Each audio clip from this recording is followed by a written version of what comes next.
পঞ্চম এবং নবম ভাব নিয়ে আমি এর আগেও আলোচনা করেছি।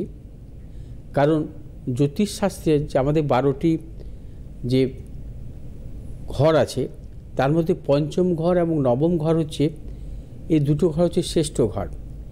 এই দুটো ভাবে সর্বদা কিন্তু শুভ গ্রহ থাকা বিশেষভাবে শুভ, পঞ্চম ভাব এবং নবম ভাব।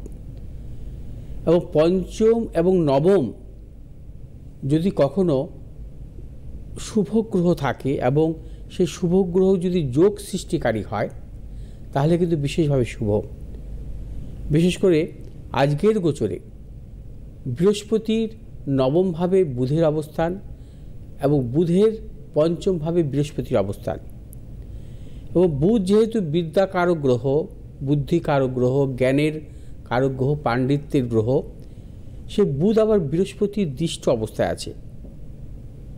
বুধের ওপর বৃহস্পতির নবম দৃষ্টি আছে এবং ভাবপতিও স্বক্ষেত্রে আছে। ভাবপতি হচ্ছে শনি, শনিও কিন্তু কুম্ভ রাশিতে স্বক্ষেত্রে। অর্থাৎ ভাবপতি কারক গ্রহ যদি স্বক্ষেত্রে থাকে, যদি বৃহস্পতির নবম ভাবে বুধ থাকে এবং সেই বুধ যদি বৃহস্পতি দৃষ্ট অবস্থায় থাকে বা পঞ্চম ভাবে বুধ থাকে, নবম ভাবে যদি বৃহস্পতি থাকে, সেই যোগকে আমরা বলি পারাবত যোগ। এই যোগে যে জাতক জাতিকা জন্মগ্রহণ করবে তার উচ্চ শিক্ষা হবে, বহুমুখী জ্ঞান এবং পাণ্ডিত্য আসবে। কারণ আমরা এর আগে সরস্বতী যোগ, বিদ্যাবত্তা যোগ দেখেছি, সেটা নিয়েও আলোচনা করেছি।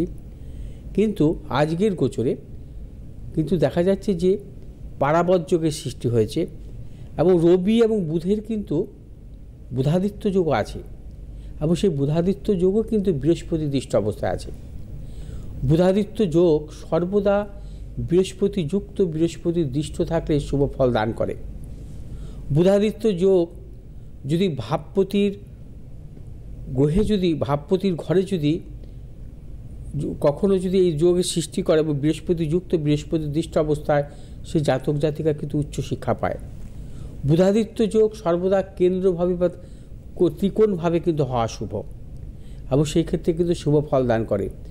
যে কোনো জাতক জাতিকার জন্মকালীন লগ্নের যদি কেন্দ্রভাবে রবি বুধের সহাবস্থান ঘটে বা ত্রিকোণভাবে সহাবস্থান ঘটে এবং সেই ভাবপতি যদি স্বক্ষেত্রে থাকে এবং তার পাশাপাশি বৃহস্পতি দৃষ্ট বা যুক্ত অবস্থা থাকে, সেই জাতক জাতিকার উচ্চশিক্ষা হতে বাধ্য, অবশ্যই হবে তার উচ্চশিক্ষা। এবং বুধাদিত্য যোগে সে সম্পূর্ণভাবে ফল পাবে। বুধাদিত্য যোগ মূলত মিথুন রাশি, সিংহ রাশি এবং কন্যা রাশিতে শুভ ফল দেয়, কিন্তু তার সত্ত্বেও হচ্ছে বুধাদিত্য যোগ বৃহস্পতি যুক্ত, বৃহস্পতি দৃষ্ট অবস্থায় কেন্দ্র বা ত্রিকোণভাবে থাকলেও শুভ ফল দেয়। আবার আমরা যেটাকে বলি বিদ্যাবত্তা যোগ, অর্থাৎ বিদ্যাবত্তা যোগটা কি, যে চতুর্থপতি কোনো জাতক জাতিকা যদি চতুর্থভাবে দৃষ্ট থাকে, পঞ্চমপতি যদি পঞ্চমভাবে দৃষ্ট থাকে, তাহলে কিন্তু বিদ্যাবত্তা যোগের সৃষ্টি হয়। এবং চতুর্থপতি পঞ্চমপতি রাজযোগ যদি বৃহস্পতি যুক্ত বা বৃহস্পতি দৃষ্ট অবস্থা থাকে, তবে রাজযোগের সৃষ্টি হয়, বিদ্যাবত্তা যোগের সৃষ্টি হয়।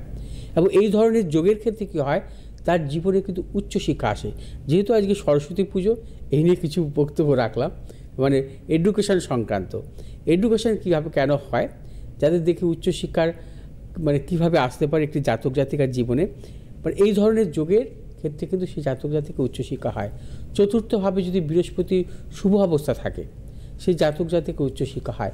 পঞ্চমভাবে বৃহস্পতি যদি শুভ অবস্থা থাকে, পঞ্চমপতি যদি স্বক্ষেত্রে দৃষ্ট থাকে, সেই জাতক জাতিকা অত্যন্ত মেধাবী হয়।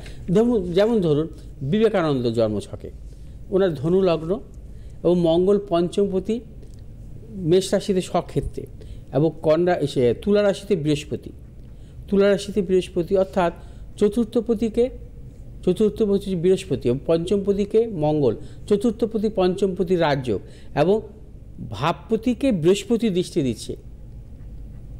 অর্থাৎ এই ধরনের জন্মছক খুব বিরল, খুবই বিরল। অর্থাৎ এই ধরনের জন্মছকের ক্ষেত্রে দেখা যায় তাদের অত্যন্ত ট্যালেন্ট থাকে, মেধা থাকে। অর্থাৎ এডুকেশান সংক্রান্ত বা মেধাবী ছক মূলত নির্ভর করে কিন্তু গ্রহগত অবস্থানের ওপর। গ্রহগত অবস্থানের ওপরই কিন্তু তাদের সাফল্য দিয়ে থাকে। অর্থাৎ চতুর্থ ভাব, পঞ্চম ভাব, নবম ভাব, দ্বিতীয় ভাব, এই 4টি ভাবকে প্রাধান্য দিতে হয় এডুকেশনের দিক থেকে। এই 4টি ভাবের উপর নির্ভর করে সে জাতক জাতিকা উচ্চশিক্ষা পাবে কি না। যদি দ্বিতীয়পতি, চতুর্থপতি, দ্বিতীয়পতি, পঞ্চমপতি, চতুর্থপতি, পঞ্চমপতি, পঞ্চমপতি, দ্বিতীয়পতি এবং এই ধরনের যদি যোগের সৃষ্টি হয়, রাজযোগের সৃষ্টি হয়, এবং তারা যদি বৃহস্পতিযুক্ত, বৃহস্পতি দৃষ্ট অবস্থায় রাজযোগের সৃষ্টি হয়, সেই জাতক জাতিকা উচ্চশিক্ষা পেতে বাধ্য। এবার আজকে আসবো